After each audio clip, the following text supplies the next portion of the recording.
እንዳያሳየኝ ምን እንደኔ ታውቃለህ? ዳጣ ከማርገዝ በፊት እኮ የሚደረግ ነገር አለ። እሱን አድርጋሽ ነው ወይ? በስመ አብ እንዴት እንደሆነብኝ እኮ በስመ አብ በጣም ነው የሚያስፈራው። ያን ቀንማ እኔ ራሱ አልኩት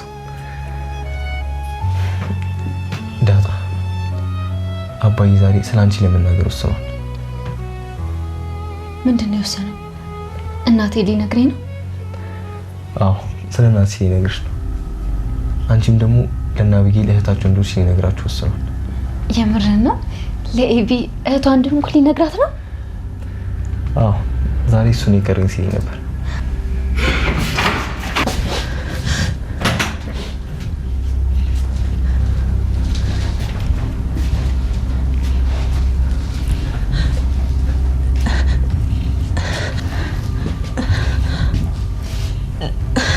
ናታን ቆይ ምንድነው የሰማሁት? ናታን ንገረኝ። ዳጣ የኔ እህት ናታን ንገረኝ እንጂ ናታን ምንድነው የሰማሁት? ንገረኝ። ቆይ እሷ ዳጣ የኔ እህት? ቆይ ዳጣ እውነት የኔ እህት ነሽ ናታን?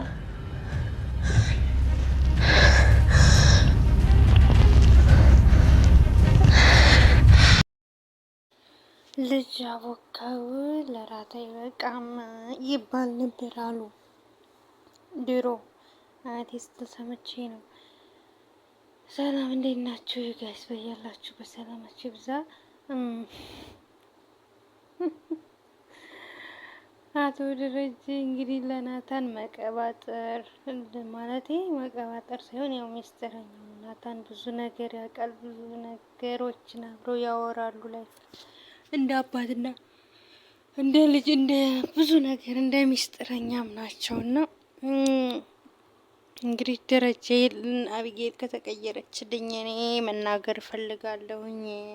ለቤተሰቦች መናገር ፈልጋለሁ። ለዳጣ እኔ አባቷ ማሚን ሰላም እናቷ እንደሆነች እናቷን ማወቅ እንዳለባት እህቶቿን ማወቅ እንዳለባት መናገር አለብኝ። ከዛ በኋላ ብሞትም አይቆጨኝም ብሎ ወስኗል ማለት ነው ደረጀ።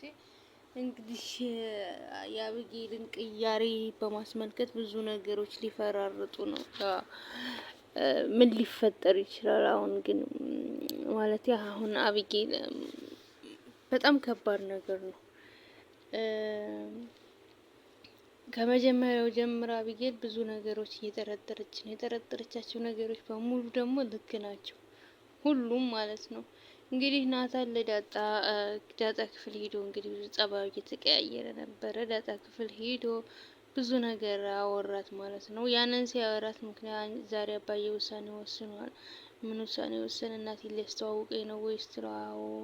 እናም አብጌል እና ለአብጌል እህታቸው እንደሆንሽ ሊናገር ነው ሲላት ኤቢ ድንገት ስትመጣ ያው ማዳመጥ ፈልጌ አይደለም። በዚህ ክፍል ማለት በዚህ ተቀይራለች ማለት ድንገት ስትመጣ ያወሩ ስታይ ቆመች ስታዳምጥ እንግዲህ ለአብጌል እህታቸው እንደሆንሽ ሊናገር ነው ምናምን ሲላት አብጌል ቦግ ብላ ገባች ማለት ነው። እንግዲህ ዳጣ ያልሰማች መስሏት ፈገግ ብላ ነበረ። እንደገና መልስ አረገች ማለት ነው። ምክንያቱም አብጌል ስትቀያየርበት ማለት ነው። እንግዲህ ሁላቸውም በጣም ነው የደነገጡት። ምክንያቱም የሚስጥር ቀኗ መጥፋት የለባትም ነበር። አብጌል ዳጣ የኔ እህት ነች ምናምን ብላ ደንግጣለች። እንግዲህ በምን ምክንያት ሊያስቆሟት እንደሚችሉ አናውቅም። ምክንያቱም ሁሉንም ነገር ሰምታለች። እንደዛኛው አታለው ሊሸውሯት አይሞክሩም። ምክንያቱም ሰላም የሰላምን ወረቀት እንዳነበበችው ስለምትወዳት ነው ምናምን ተብሎ ሊሸውሯት አይችሉም። እሷ እየጠረጠረች ነበረ። ምክንያቱም ለእናቲቱ እየነገረቻት ነበረ። ገና ወደ ቤት ስትገባ ሁለታቸውም ጠርጥረዋል። እናቲቱም በእርግጥ ጠርጥራለች።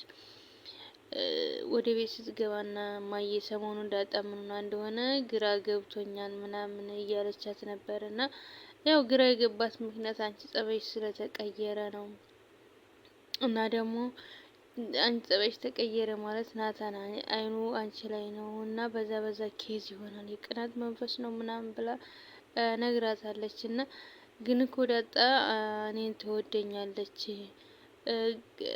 እና ስታሰር ደግሞ በጣም አዝናልኛለች፣ ሰው የተገደልኩ መስሏት።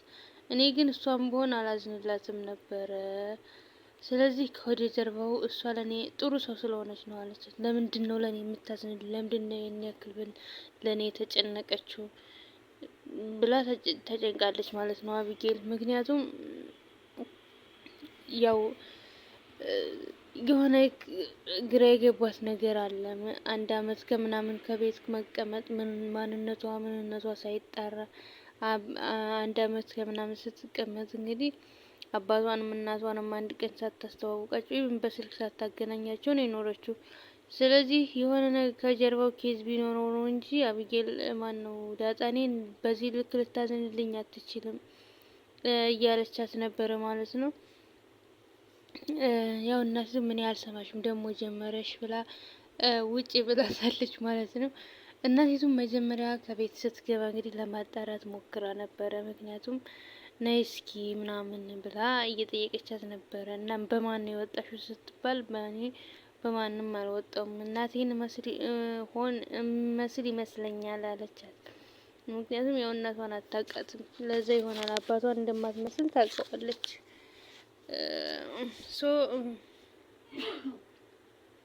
በዛ ኬዝ እንግዲህ እንደዚህ ብላ ነግራታለች ማለት ነው ለማርታ። ያው ማርታም እንግዲህ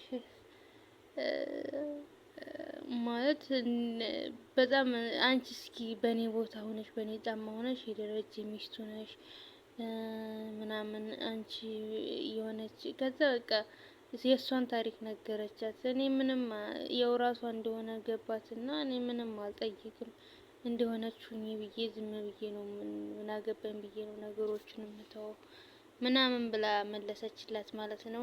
እንደዛ ነው ያው እንግዲህ ማርታም ነገር ባይን ይገባታል እንደዛ ነው ብላ ትታታለች ማለት ነው። ምክንያቱም ያ ገብቷታል። ደረጀ ደግሞ አፋጥኖ ሊናገርበት የፈለገው ምክንያት እንግዲህ ከሌላ ሰው ከመስማቷ በፊት እኔ ልንገራት ብሎ ነው። ምክንያቱም እህቷ ልትመጣ ነው ተብላለች። እህቷ ልትመጣ ነው ከተባለ እህቲቱ በጣም ነገረኛ ናት፣ አይዋደዱም። ከአቢጌል ጋር ብቻ ነው የሚስማሙት። በማርታ የወጣች አትመስልም ምናምን እያለ ናታን ሲነግረው ነበር። እና እሷ ቀድማ ከመስማቷ በፊት እኔ መናገር አለብኝ።